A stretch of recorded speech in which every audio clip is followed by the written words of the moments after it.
Este fin de semana se jugarán las finales de conferencia donde conoceremos a los dos equipos que disputarán el Super Bowl 54. Los 49 de San Francisco, Titanes de Tennessee, los empacadores de Green Bay y los Jefes de Kansas City buscarán salir con un resultado favorable para llegar a Miami el próximo 2 de febrero. Los quarterbacks serán una pieza clave en estos encuentros.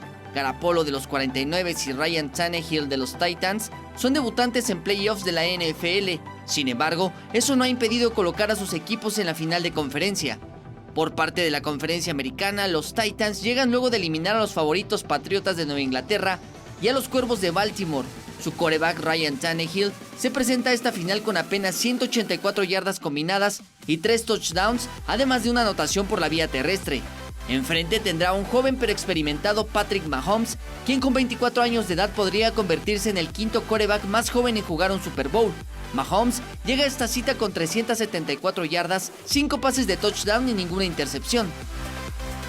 Por otro lado, en la conferencia nacional, el novato Jimmy Garoppolo guió a los 49 a una victoria fácil ante los vikingos de Minnesota, llegando a la cita final con solo 131 yardas por aire, un pase de touchdown y una intercepción, aunque con un partido menos que su rival Green Bay.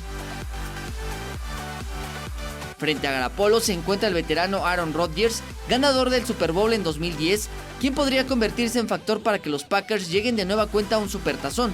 Rodgers se presenta a la final tras vencer a Seattle con 257 yardas combinadas, 2 pases de touchdown y 0 intercepciones. Así, este fin de semana conoceremos a los invitados al Super Bowl 54 en el Sun Life de Miami. Jesús Arias, 21 Noticias.